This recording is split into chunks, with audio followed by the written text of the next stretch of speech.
За слободата или стопувањето со океанот?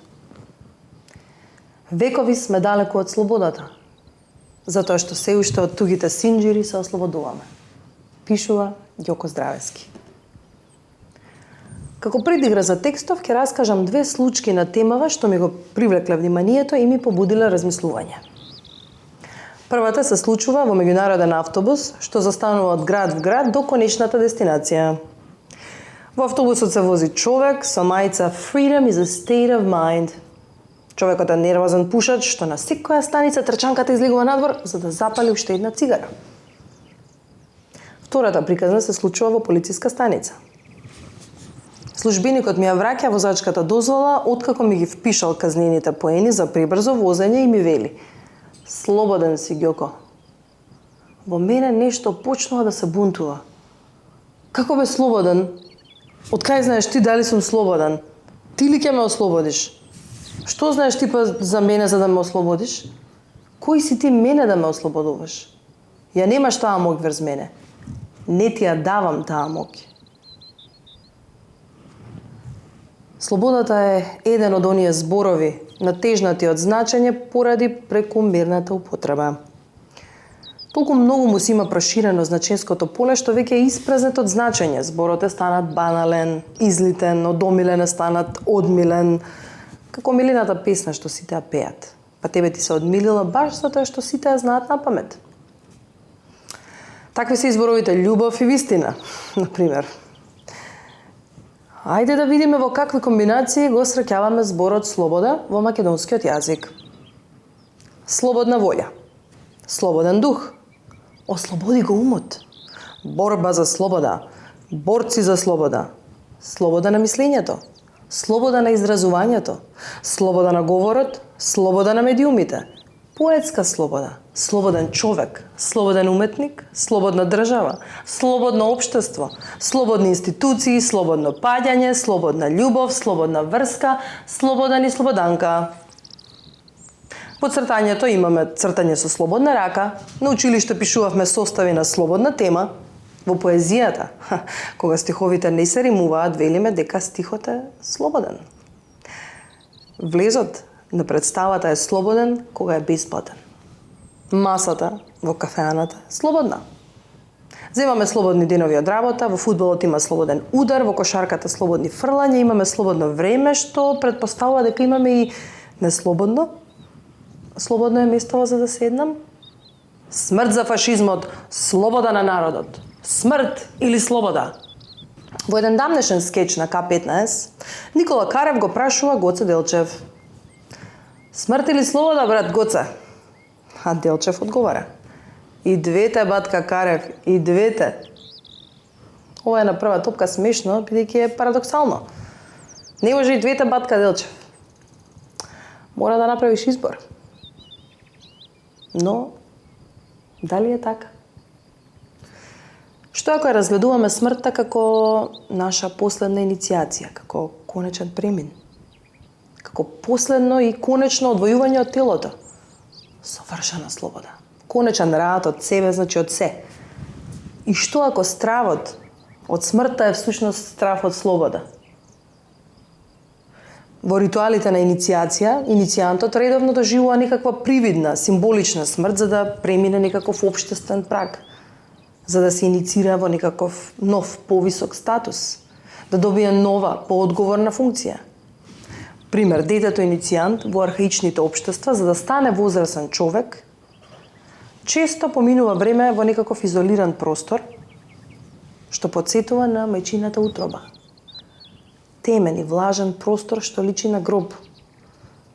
А таквиот процес се нарекува регресус ад утерум, односно враќање во матката, враќање во утробата на мајката земја, на големата мајка, за да може повторно да се роди, или ако сакате да воскресне.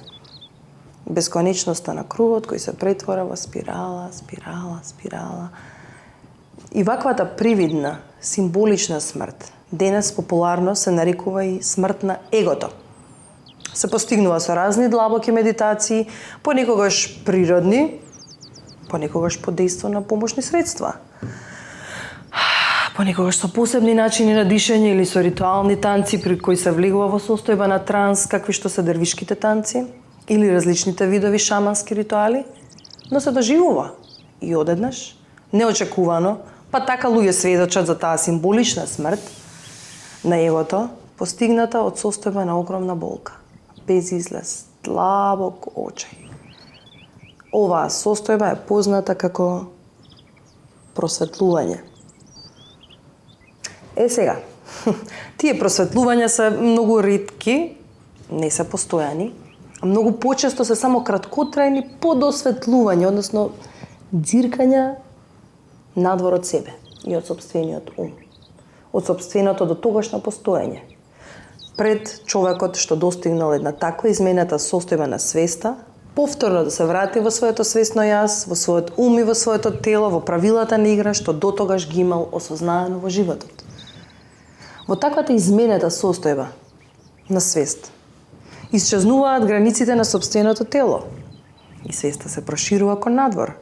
Сопственото јас се претопува со универзалната свест, со чувството, со страдателноста, тие се бесконечни. Односно се достигнува она што Фројд уште го нарекува и океанско чувство. Кога сите човечки постапки ви стануваат јасни, разбирливи и прифатливи, кога сите луѓе ви стануваат блиски, па сознавате дека во себе го носите сето добро и сето зло на светот. Токму затоа сите човечки постапки ви стануваат блиски и токму затоа во таквата состојба дуалното спознание на умот престанува да постои, престануваат да постојат доброто и злото, па се само е. Се е само постоење. И се е само наблюдување на тоа постоење, ослободено од желба да се интервенира во стварноста. Епиграфот на текстов е всушност автоцитат. Тоа се и стихови од песната Слобода, што ја објави во книгата Дедикар и Карал. Кога би го започнал in medias res текстов, токму некако и би го почнал. Многу далеко сме ние од слободата. Затоа што се уште од тугите синџири се ослободуваме. Кои се тие туги синџири? Човештвото е многу далеко од овие состојби на свеста што ги опишав пред малку. Таквите состојби се само балончиња што се далеко од цивилизацијскиот центар. Човековата перцепција се уште е доминантно свртена кон надвор. Ние се бориме со надворишниот непријател. Се уште се обидуваме да промениме надворишната стварност без да ја смениме внатрешната. И не ни помислуваме дека непријателот е секогаш внатрешен. Дека синџирите се во нас. Дека надворишниот свет е внатрешна проекција. Дека ние сме проекторот и дека само во темната соба што се наоѓа над седиштата во киносалата можеме да интервенираме. Никогаш директно на платното. Угнетувачот ја проектира кон другите својата внатрешна угнетеност. Тој што гради високи ѕидови и става катанци и решетки ги проектира кон надвор своите внатрешни ѕидови и решетки. Односно, внатрешниот страв значи страв кон надвор. Внатрешната ослободеност од стравовите значи ослободеност кон надвор. Модерниот свет во кој живееме од една страна е свет на постојано движење, преместување, свет на номади, свет на бесконечни нетелесни патувања, што ја нуди интернетот, свет на бесконечна привидна слобода, бесконечни привидни можности, а од друга страна е свет на државни граници, свет на визи, пасоши, лични карти, матични броеви, свет на бирократија и безсмислена документација, од годинава и свет со дополнителни документи во кои со негативни PCR тестови или зелени COVID пасоши докажуваш дека си здрав и дека си безопасен за другиот. Имаш уште еден документ што докажува дека другиот не треба да се плаши од тебе и дека поради својот страв нема можеби да те нападне или да те избрка или воопшто да не те пушти да влезеш. Од еднава страна, значи, има свет на слобода и љубов, сватена како чиста свест, ослободена од страв од внатрешниот друг. А од другата страна има свет на страв, моќ и контрола. Свет на владење со другиот наместо владење со себе.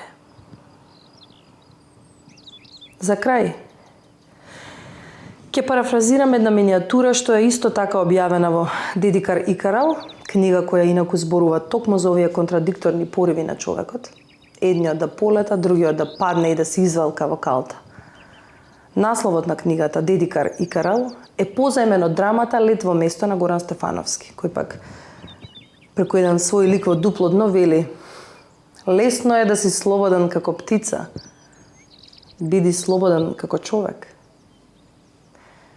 Минијатурата што ќе ја парафразирам значи оди приближно вака.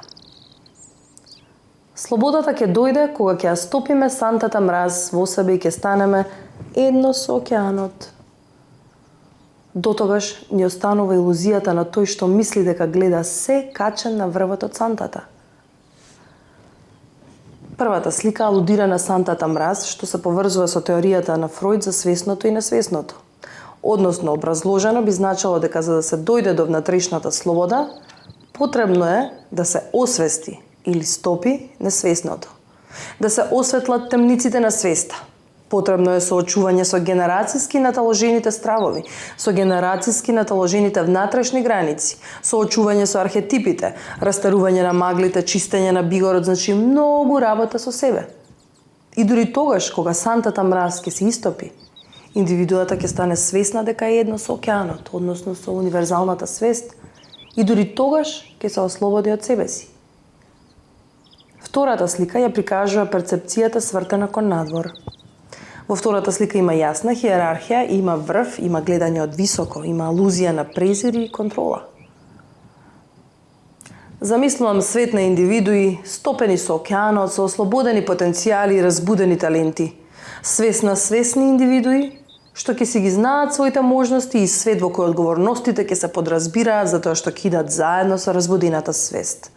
Свет во кој себството и другоста ќе бидат едно, па нема да има потреба од вртење на другиот образ. Слобода. Слобода. И само слобода.